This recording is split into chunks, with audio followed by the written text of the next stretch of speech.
When night falls and the world sinks into silence, a hidden realm stirs behind our eyelids. A realm older than any written word, older than the walls of the first cities, older than the myths we still whisper.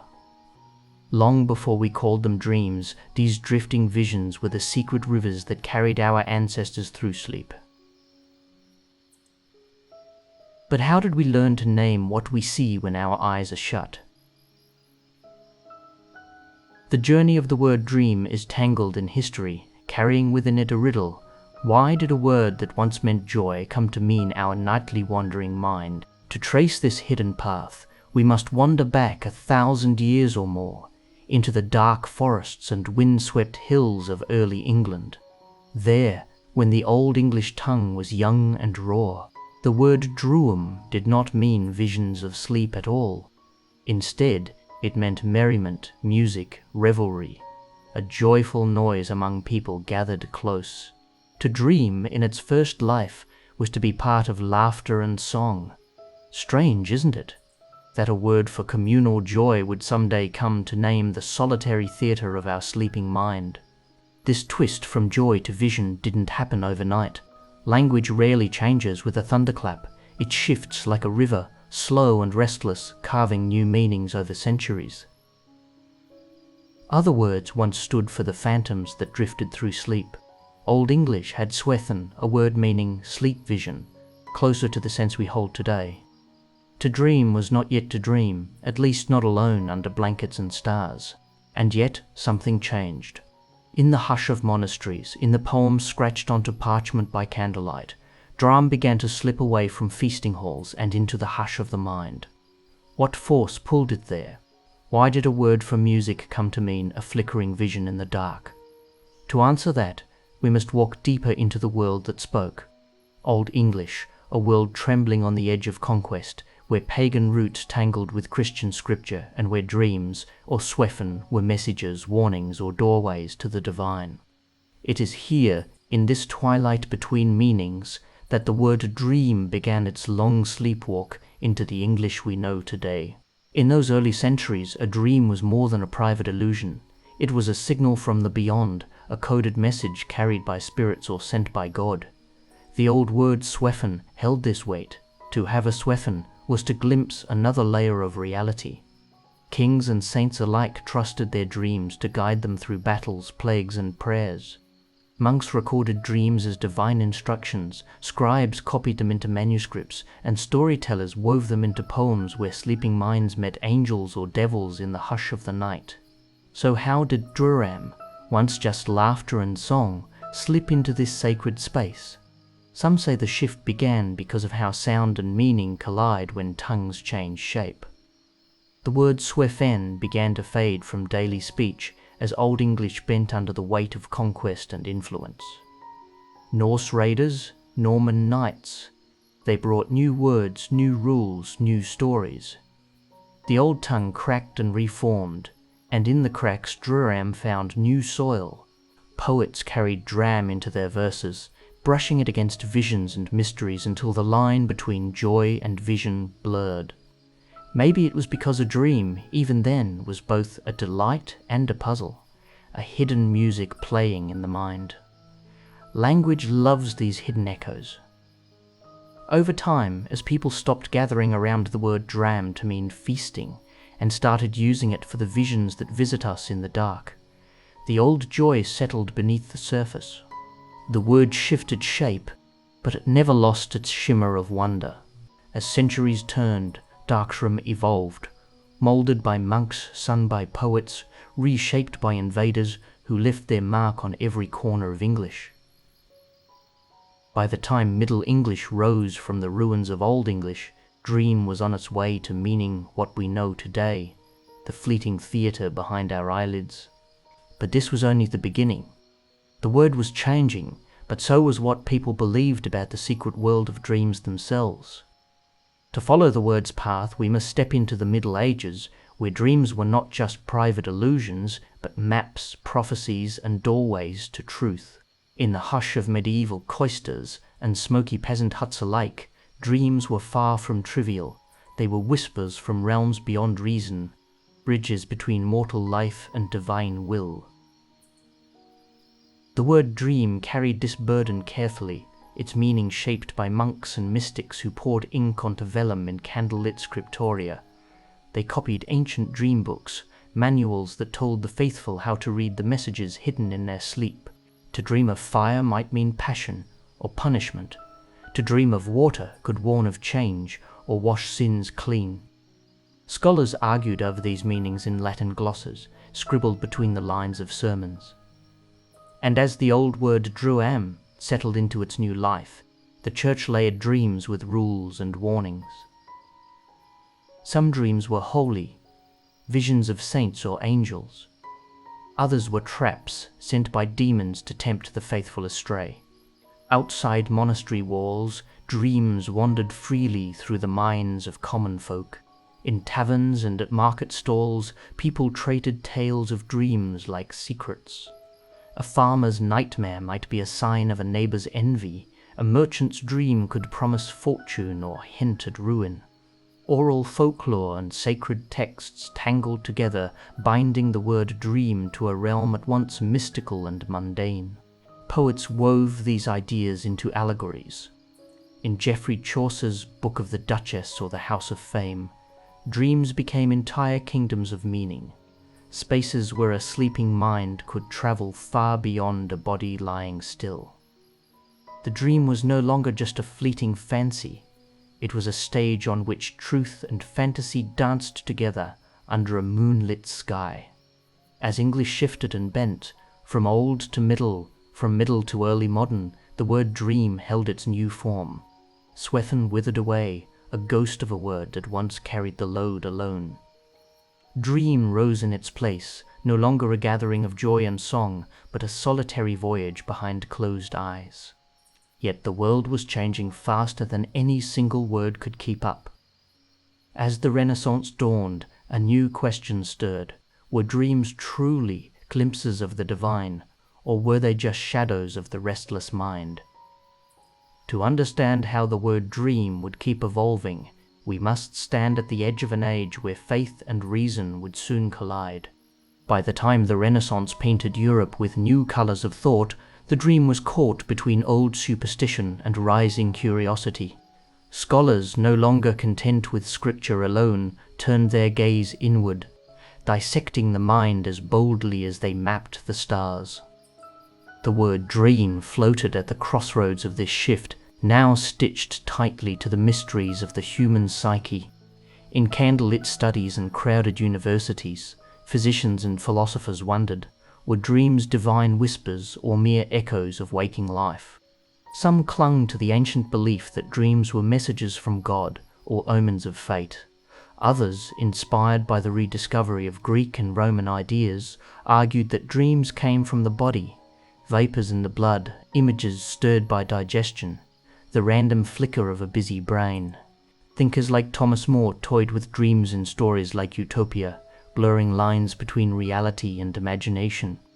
Shakespeare too played with the slipperiness of the dream. "We are such stuff as dreams are made on," wrote Prospero in The Tempest, hinting that life itself was a fleeting vision. The word dream now danced on the stage, tangled in poetry, drama, and growing science. With the spread of print, dream interpretation no longer belonged only to monks and scholars. Cheap books carried dream dictionaries to every corner of England. A farmer or housewife might flick through pages by firelight, hunting meanings in the swirl of sleep. Did a dream of teeth falling out mean death was near? Did flying mean freedom? The old joy that once filled the word droam still echoed faintly. Now is the thrill of finding secrets hidden in the night.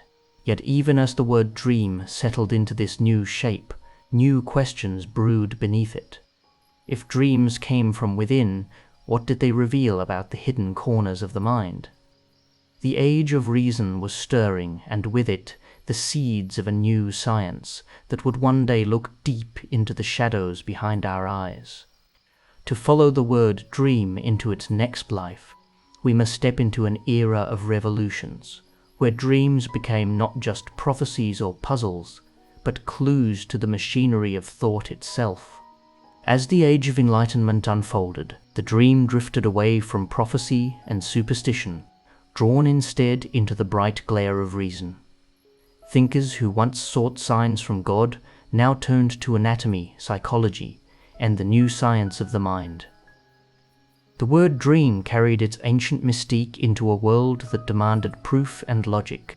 In coffeehouses and lecture halls, philosophers like John Locke and René Descartes debated what dreams could prove about reality itself. Descartes asked, "How can we trust our senses when dreams can feel so real?" His famous doubt, "I think, therefore I am," found its shadows in the slippery world of dreams. If we can be fooled so easily in sleep, who's to say we're not dreaming right now? Meanwhile, physicians scribbled notes about sleep and its restless visions. Some insisted that dreams were no more than the mind's leftovers, scraps of memory and daily worry, stitched together in the quiet hours. Others glimpsed something deeper, wondering if these nighttime stories might reveal hidden truths about the self. The word dream began to settle into the modern tongue, losing its old meanings of song and celebration almost entirely. Dictionaries in the 18th century defined dream simply, a vision in sleep. The echo of drum as joy faded into a linguistic ghost, a fossil of an older way of speaking. Yet the fascination only grew. As factories rose and empires expanded, the dream remained stubbornly unruly, a corner of human life untouched by industry and rational clocks. In an age obsessed with order, the dream was a reminder that the mind still wandered on paths no machine could measure. Writers seized the secret world. Romantic poets like Coleridge spun entire masterpieces from dreams, his Kubla Khan famously born from an opium dream interrupted by a knock at the door. The dream became art's secret muse, a place where the rules of reason could be bent, twisted, or ignored altogether. But even poetry could not hold the dream in check for long. A new century was approaching, one that would drag the dream from its misty realm and lay it bare on the couch of science. The word dream was about to take on yet another layer of meaning, one shaped by an Austrian doctor who dared to ask what secrets our sleeping mind might be hiding. When the 20th century dawned, the word dream was poised for a transformation as radical as any before. No longer just a sleeping vision or a poet's muse, it became the doorway into the hidden corridors of the unconscious mind, thanks in large part to one man, Sigmund Freud. In 1899, Freud published The Interpretation of Dreams, cracking open the idea that our dreams were not random illusions, but coded messages from our deepest selves. He argued that dreams were wish fulfillments, the mind's secret way of slipping forbidden desires past the guards of waking reason. The word dream now shimmered with this new weight, not just a story in sleep, but a riddle the mind told itself. Freud's ideas were radical and unsettling. They suggested that every harmless dream, flying over rooftops, losing teeth, being chased, might hide suppressed fears, taboos, and longings we dare not admit by day. A dream of climbing a ladder might be ambition or lust. A dream of falling might be shame. The word dream was now pinned to these hidden shadows, stitched to ideas of the id, ego, and superego. While doctors and analysts argued over Freud's theories, artists and writers ran wild with them.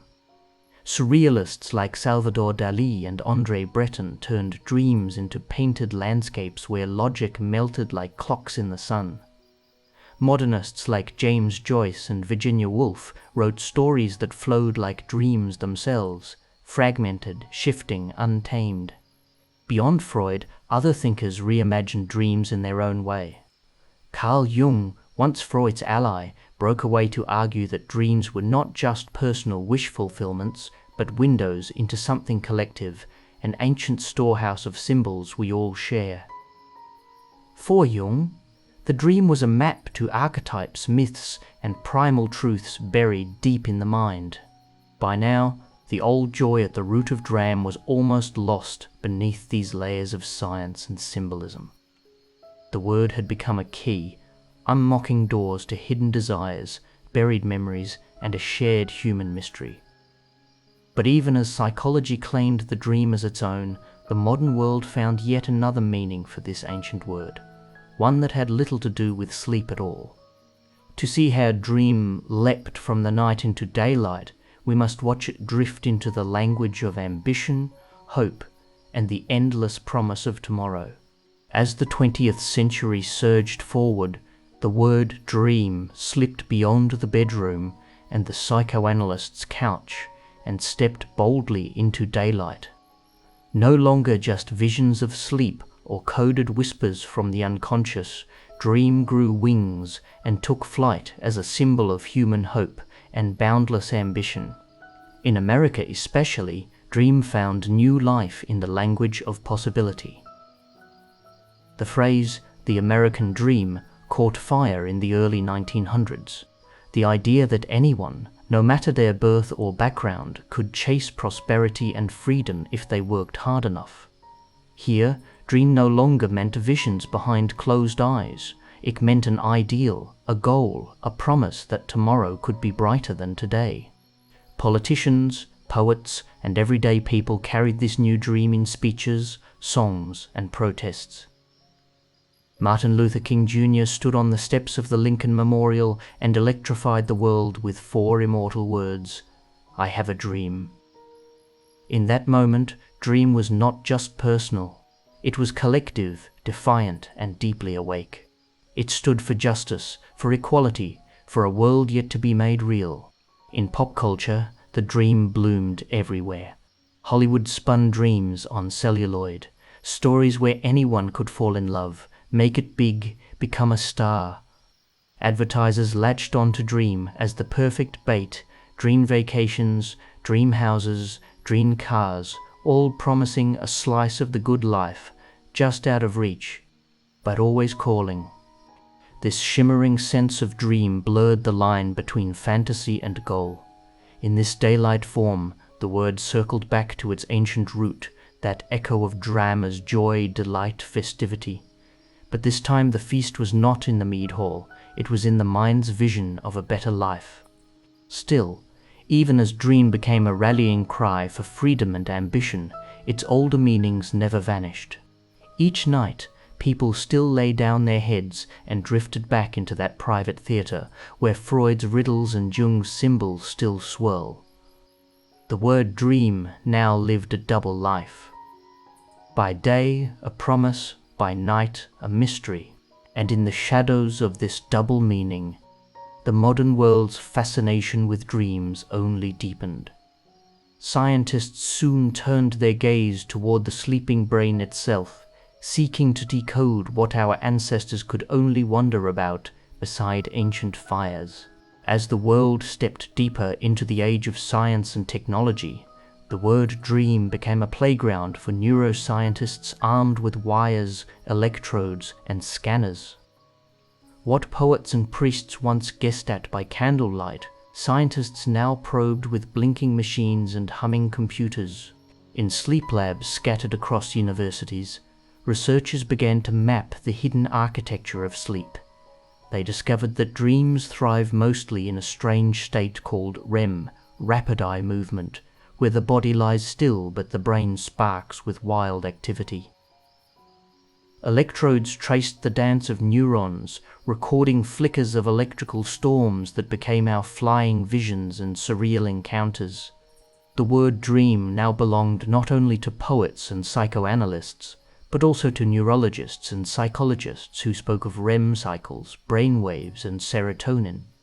Experiments showed that everyone dreams, though not everyone remembers. Even animals dream. Dogs twitch their paws as if chasing something unseen. Cats flick their whiskers at ghosts behind closed lids. Yet the mystery refused to die. Science could measure when we dream, but the why remained elusive. Some researchers argued dreams were simply the mind tidying itself, filing away memories, solving problems, or clearing mental clutter. Others insisted they were more a secret rehearsal for life's dangers, a creative forge where new ideas sparked in the dark. Even as brain scans filled textbooks, people clung to the ancient feeling that dreams meant something. We still wake from a vivid nightmare with our hearts pounding, convinced it must be a sign. We still search dream dictionaries or ask friends what it means to fly, to fall, to run in place while monsters close in. Through all this, the word dream has held its balance, half science, half poetry. It is both chemical sparks in the skull and the endless theatre of the soul. And as we decode the brain's circuits, we still spin stories about our sleeping cells, trying to link neurons to meaning, biology to the raw thrill of wonder. But the journey of dream is not yet done. For in the flickering light of the digital age, the word has begun to shift again, slipping into virtual worlds, artificial minds, and the question of whether machines too might one day dream of something more. Now, at the edge of the digital age, the word dream finds itself whispered in places our ancestors could never have imagined. Inside the hum of computers, the glow of screens, the lines of code that power artificial minds. The question that once belonged to poets and monks, what is a dream, now flickers through the realm of artificial intelligence. Science fiction once asked if machines might dream. Philip K. Dick's famous question, "Do androids dream of electric sheep?" was never just about robots. It was about us, our fears, our wishes for what consciousness could be. Today, engineers and neuroscientists talk about neural networks, algorithms that mimic the layered pathways of the human brain. We teach machines to learn, to imagine, to generate, words that brush close to the realm of dreams. When an AI hallucinates new images from scraps of data, some call it a dream. In deep learning research, scientists even speak of dreaming, networks that find patterns in noise, surfacing hidden connections no human ever drew. In these glowing circuits, the word dream is reborn yet again, not as sleep's flicker behind our eyelids, but as the mind-like flicker inside silicon. At the same time, the culture of dreams lives on through new screens. We share dreams online, record them in digital diaries, feed them to apps that promise to analyze them with cold algorithms. VR designers build immersive worlds they call dreamscapes, virtual places where we wander wide awake, dreaming with eyes open. The word dream now loops back to its oldest echo of Drew, a space of delight and wonder, but reborn as pixels, code, and shared hallucinations. We stand at a moment when the border between human dreams and machine dreams blurs into something new, an uncharted realm our ancestors could never name, but perhaps always sensed. And still, every night when the screens go dark, we slip back into that ancient theatre. The same fleeting visions that haunted the caves of prehistory, whispered through Old English mead halls, shaped empires, inspired revolutions, and filled Freud's notebooks. They return, private as breath. One word holds them all: dream, a single fragile syllable carrying centuries of wonder, fear, and hope. So here we are, at the edge where old meanings fade and new meanings flicker into being. The word dream, once the echo of laughter and music in a smoky Anglo-Saxon hall, now stretches from neurons firing in our skulls to the artificial sparks of silicon minds. It is at once ancient and newborn, a bridge between the soft animal murmur of sleep and the hard hum of future machines. No matter how the world changes, the word refuses to stand still. It slips between tongues and generations, shedding old skins, picking up new ones. It has meant feasting and prophecy, sleep and shadow, hope and rebellion, science and song. It means tomorrow, it means secrets, it means a spark behind the eyes that no one else can see. And in this swirl of meanings, in the quiet moments when you close your eyes and drift, you carry the whole history of dream inside you. Each vision, each fragment, each strange story that unspools behind your eyelids at night is a living reminder that language is never dead stone. It breathes with us, sleeps with us, and wakes when we do. Perhaps that is why we still chase our dreams, not just at night, but every day we rise from bed. We dream for better lives, better worlds, better futures. We dream up poems and paintings, music and revolutions. We dream with our feet on the ground and our minds in flight. And maybe that's the secret the word dream has carried all along. That joy and vision are never so far apart. That every sleeping phantom and every waking hope share the same fragile root. That inside a single syllable, spoken or whispered or written in the dark, we hold the endless human promise that even the unseen can shape what's real. So tonight, when you drift into your private theatre, remember you are speaking the oldest word in a language that never stops remaking itself. You are keeping alive a story that began in the hush of the distant fire and now hums softly in the glow of your mind. And when you wake, carry your dream forward, into day, into tomorrow, into everything yet to come.